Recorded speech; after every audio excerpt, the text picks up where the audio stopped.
Hey everybody, happy Monday. Thanks for starting the week with us as we continue through Exodus here. Maybe, I don't know, Michael, maybe a rough way to start the week as we continue to unpack the story of the golden calf. And the last we saw, Moses has confronted Aaron. Today, Moses in some way begins to try to get the people back under control, and this happens in a very harsh manner. So let me read this, then we can talk about it. Moses saw that the people were running wild, for Aaron had let them run wild to the derision of their enemies. Then Moses stood in the gate of the camp and said, "Who is on the Lord's side? Come to me." And all the sons of Levi gathered around him. He said to them, "Thus says the Lord, the God of Israel, put your sword on your side, each of you. Go back and forth from gate to gate throughout the camp. Each of you kill your brother, your friend, and your neighbor." The sons of Levi did as Moses commanded, and about 3,000 fell on that day. Moses said, "Today you have ordained yourself for the service of the Lord, each one of you, at the cost of a son or a brother, and so have brought a blessing on yourselves this day." So really harsh story, a really interesting story. There are those, and I don't know the ins and outs of the history or the interpretation, but there are those who suggested that underlying this story is something more akin to actual rebellion, that perhaps between the lines in this story, you read of a faction that rose up against Moses and that there was a sort of civil war. I don't know that there's anything on the surface of the text that would justify that or would support that, but it has been suggested in both Jewish and Christian history that there is a deeper, darker story here that we now only catch a glimpse of through this narrative. Nevertheless, because we don't know that, we take this for what it's written. And Moses here, again, shows the seriousness of this sin, the seriousness of this idolatry, this disobedience, and that the people are running amok, that justice must be meted out, that order must be restored, and that turns into a quasi-military action where people have to attack their kinspeople, their kinsmen, and try to subdue the nation again, the people who at this point, at least as it's painted here in the text, have gone completely off the deep end. Yeah, so obviously you come to a text like this and it's disturbing, and as you reflect upon that idea that Moses is calling to himself the people who are going to be set apart for religious service, you see what precipitates that. And I think it leaves a lot of questions open for us as modern readers, certainly, but also as simply Christians seeking to read this in the Old Testament. I think a few things might be helpful context. I don't know that we're going to come up with a satisfying, quote-unquote, answer to what's happening here, but I do think there's a few things we need to remember. The first is that God, in the context of Exodus, is the holy, calling, justifying God, that God has been faithful to the covenant. And here, this idea that the people have been unfaithful is not just that they've made a mistake, but it is that they've decided to live fully outside of that covenant with God. They have taken it upon themselves to pleasure themselves, to live without any rule, without any order, to simply follow their own path instead of following the path that God clearly laid out. And that kind of infraction in the face of a holy God, certainly within the context of the Exodus Old Testament narrative, is one for which there is no simple restoration. There's nothing that these people can do to get themselves back into the circle. And the reality is, when these folks have sinned against a sinless God, this action is in some ways considered within the realm of the text to be a right judgment, that this is not God being vindictive or God going the extra mile. This is God calling the people to account for the thing that they've done. And so one contextual element of this may strike us as very, very challenging in the text, but there's a sense in which for the original readers, I think that this may be the just desserts, that this may actually be the right response. And I'm thinking of that in the righteous sense response. Then I also think it's worth noting, what Moses says here is substantial. He says here in verse 26, I believe, who is on the Lord's side? Come to me. And that's the fundamental question of this text, Clint, is on whose side are you on? Whether or not there's a rebellion side, there's certainly a side here that's chosen to be outside of God's way and therefore to be outside of God's people. And the call here to do this very, very difficult to describe thing is clearly rooted in that choice. Yeah, and keep in mind that we saw the conversation between Moses and God. Moses remembers that God was ready to wipe out the entire people. God was ready to let his wrath eradicate the entire nation of Israel except for Moses. And so we see again the seriousness here, the threat that this kind of behavior, that this kind of disobedience brings with it. And Moses is determined as the leader to quell this revelry, as he called it, and to get order. And that comes here at the cost of life. And the priests, the sons of Levi, that's essentially code for priests, distinguish themselves, as you said, Michael, with service on God's side, that they strike down those who are guilty, that they punish those who have been wicked. Now, that's uncomfortable for us. That's all kinds of issues being raised. And yet, in the context of the story, that is what they deserve. That is justice, or at least through the lens of the text, that's what justice looks like in this episode, in this instance. And so, yeah. And Moses, we see that again at the end of the text, verse 29 there. Moses commends the people. You've ordained yourselves for service at the cost of a life, at the cost of a brother or a son. And you brought a blessing on yourselves this day. Choosing to do the right but hard thing is a feather in the cap of the priests. It is a compliment to them that they have counted themselves on the Lord's side, even at the cost of harming their own kinspeople, of harming their own nation, their own countrymen. And so, again, I don't know what you do with this text other than to say this is the seriousness with which idolatry is viewed in the context of Exodus. Yeah, and maybe the seriousness of the rupture of the people of God's relationship with God.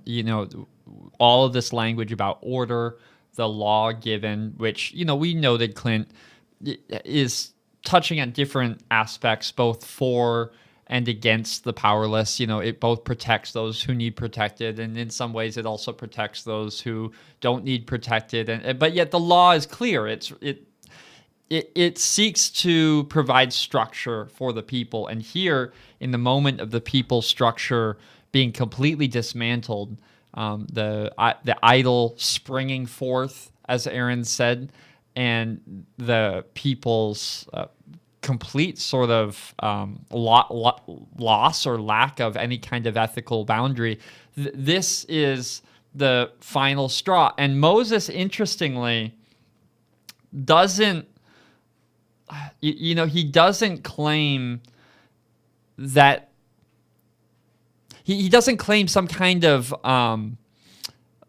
position here. He does say, verse 27, thus says the Lord, the God of Israel, right? So in that way, he invokes the name of the God. But I think it's striking, Clint, that the narrator didn't tell us that God had this encounter with Moses. I mean, for this time on the mountain, we never heard God say to Moses, this is the prescription of what will happen. I think in texts like this, the texts that are disturbing, that are difficult to read, sometimes the lack of detail is itself a component of the story. There's some mystery as to what's going on here, and it's not been filled in.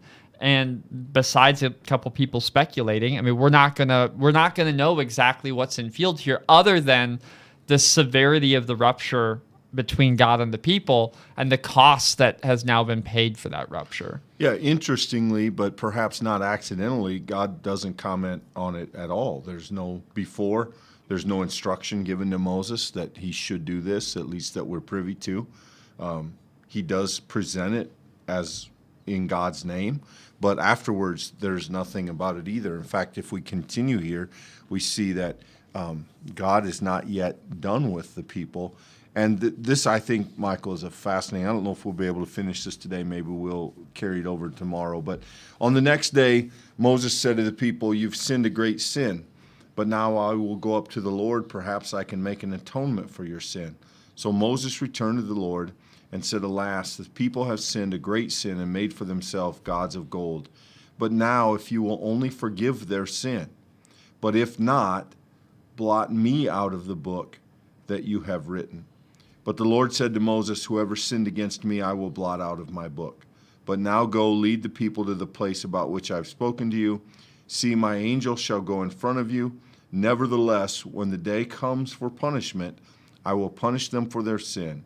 Then the Lord sent a plague on the people because they made the calf, the one that Aaron made. So there is a lot going on in this section. We have, again, Moses acting as the mediator. I will go up to the Lord. Perhaps I can make atonement. That is a loaded word, Michael. I mean, right. If we read that through the lens of the New Testament and through the story of Jesus, we know something of atonement. And it's fascinating here that word is spoken by Moses in this context as the mediator. So Moses went up to the Lord. He says they've sinned. He acknowledges the greatness of their sin. They have they've paid for this in some blood. And then he says, if you will only forgive them.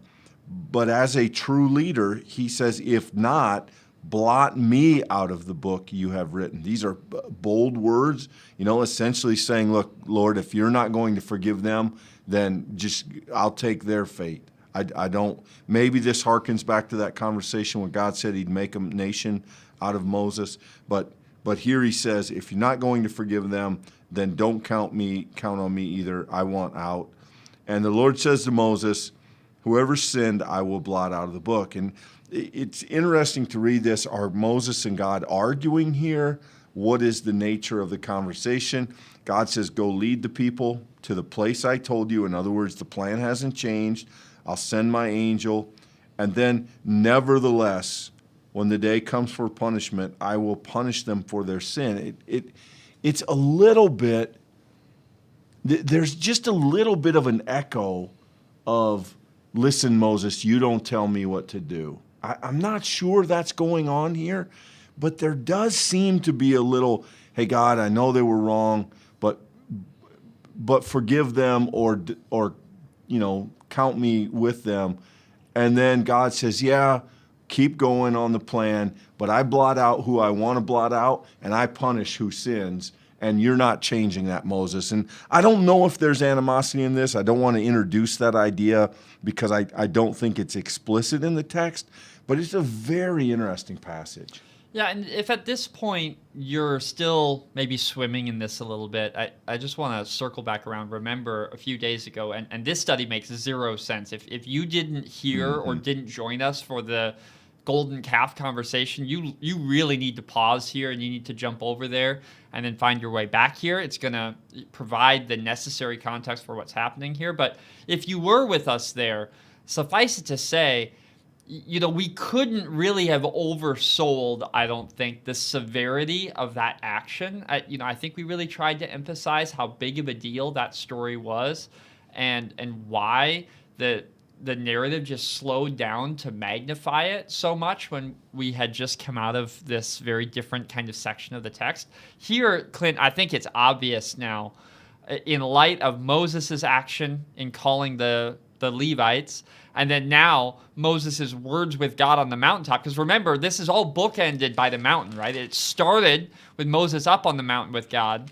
This stuff is happening at the foot of the mountain. Now Moses comes down the mountain. He has all of this kind of engagement happens, the killing of the kinsman, and then now he comes back up the mountain where he's engaging with God. And it's very clear that God is not yet moved beyond that. There still is punishment ahead. The punishment's not done for this action. And so, clearly this is going to be troubling words for anyone reading the text. But to whatever extent you're troubled, I hope you see the severity that was intended by that original infraction. That this golden calf thing is not... It's not just a small oops. This is not, I went out of the way and I carelessly fell into a thing. No, this is clearly being treated at every stage, every ripple of the story to follow the golden calf up to this point has showed us the severity of that infraction. And what was intended in that story was for us to see the people literally making a choice between the God who called them out of Egypt and this God that they would rather imagine, that they would rather create to look like a calf, right? And that kind of disparity is the thing that sits at the bottom of the text. And that question, to name it explicitly, is ultimately going to be, who is your God? Right? That's the question that has come to the people. And many of those people chose a God other than the one who rescued them from Egypt. And the response to that is one voice. It's unequivocal. It is obvious God's relationship with those who chose another God, in the same way that God's relationship with Pharaoh, who resisted the one true God, was a one-side conversation. I want to be careful with this word because I know it's a word with some baggage and can cause some pain and has caused pain for people. But I think the right word here, Michael, is adultery. The people have tossed God aside.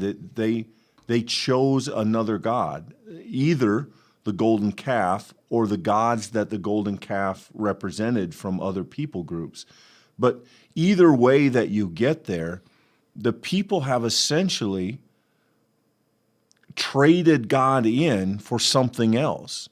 And that kind of wound in a relationship, that kind of being scorned is not something that God is going to forget. And we have to be very careful here that we don't read God as a character, that we don't read into God the idea of being like a scorned husband. But the people have literally been unfaithful, and they have literally sought a new God. And that's not wrapped up in a few verses. This becomes a scar in the relationship that really, easily until they go into the promised land, is a part of the narrative from here on out. They are no longer simply the people God delivered from Egypt. They're the people that God delivered from Egypt who threw God aside to try and follow another God. And that changes the tenor and the character of the story. And it has a weight that I don't know that we often feel. Again, we are well-versed in forgiveness and grace, and that is in this story, but it's written in a different way because there's also punishment and accountability here, and we see that God is not yet over this. The people have not yet atoned, paid for their sin, and God is not simply going to overlook this level of disobedience and unfaithfulness. So we're in chapter 32 today. There are 40 chapters in the book, so 8 to come. It's hard to not see and recognize that there is a kind of act that has happened in the story, right? And by act, I mean a turning moment. I think you said it well there, Clint. The idea, the people have been rescued from Egypt by God, clearly one of the pivotal acts, not just of Exodus, but of the entire scriptures. But now, further into the story, the people have, in another turning point, turned away from God. And so the call back to faithfulness was the call to take life. What was the cost would be the life of the people themselves. And that, once again, I don't want to be a broken record. We're not going to resolve the tension of that today, but that's the severity that the story is trying to present. And if you're going to enter and live in the story, then we have to grapple with the cost of turning from God. And therefore, from a Christian vantage, at the very end of our conversation today here, Clint, the immense, uncalculable value of Jesus's atonement for us, the price he paid for those who have also turned away from God, is shed in a completely different light when we come to a text like this from the lens of the Christian gospel. But that's maybe another conversation for another time. Yeah, thanks for being with us. Again, tough way to start a Monday, but an interesting part of the text, and opens up a new aspect, I think, of the story from here on. We will see you all tomorrow.